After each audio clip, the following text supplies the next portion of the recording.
अब हम काम करेंगे अपने डिलीट अ ब्लॉक वाले मेथड पे। और यहाँ पे हमें सबसे पहले वैलिडेट करनी है आईडी। उसके बाद हमने डिलीट करना है ब्लॉक को, और उसके साथ ही अगर हमारे उस वाले ब्लॉक पे कोई कमेंट्स हैं तो हम वो भी डिलीट कर देंगे।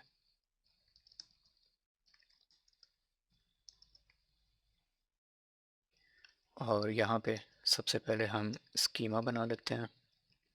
तो डिलीट ब्लॉक स्कीमा, और ये होगा एक जोई का ऑब्जेक्ट, और आईडी होगी जोई dot string dot regular expression, और ये होगा मोंगोडीबी आईडी पैटर्न, और ये रिक्वायर्ड होगा। और इसको हम वैलिडेट कर लेते हैं। Delete block schema dot validate, और ये डेटा आएगा पैरम्स में। और यहाँ से हम अपनी आईडी को डीस्ट्रक्चर कर लेते हैं। और अब हमने डिलीट करना है ब्लॉक को और कमेंट्स को। तो यहाँ पे हम एक ट्राई कैच रख लेते हैं।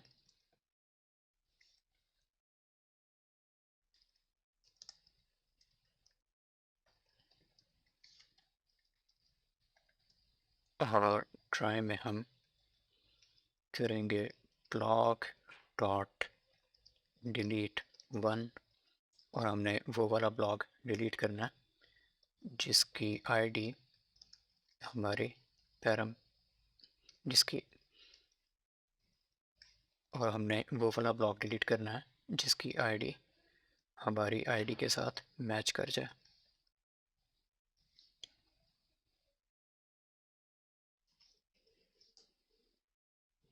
और उसके बाद हमने कमेंट्स डिलीट करनी है। तो एक ब्लॉक के ऊपर काफ़ी सारी कमेंट्स भी हो सकती हैं अगर, और उसके बाद हमने कमेंट्स डिलीट करनी है। अगर हम अपने कमेंट्स वाले मॉडल में जाएं तो यहाँ हमारे पास कंटेंट है, ब्लॉग है और ऑथर है।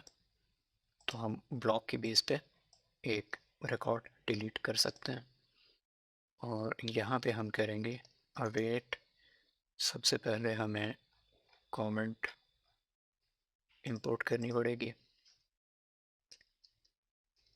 तो कॉन्स्ट कमेंट रिक्वायर मॉडल्स, और यहाँ पे कमेंट, और यहाँ पे हम करेंगे कमेंट डॉट डिलीट मैनी, और हमने वो सारी कमेंट्स डिलीट कर देनी है जहाँ पे ब्लॉक की जो फील्ड है उसकी वैल्यू मैच करे हमारी आईडी के साथ। और एंड पे हम यहाँ पे रिटर्न कर देंगे अपना रिस्पॉन्स 200। और यहाँ पे जेसन में हम मैसेज भेज देते हैं।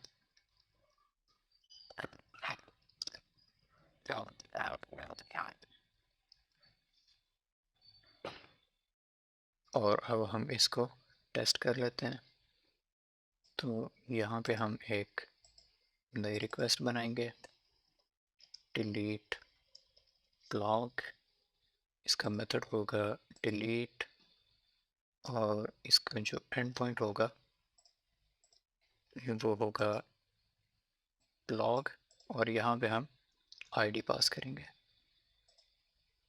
तो यहाँ पे जो हमारा आखिरी ब्लॉग है जिसका टाइटल है 3, इसकी आईडी हम पास कर देते हैं।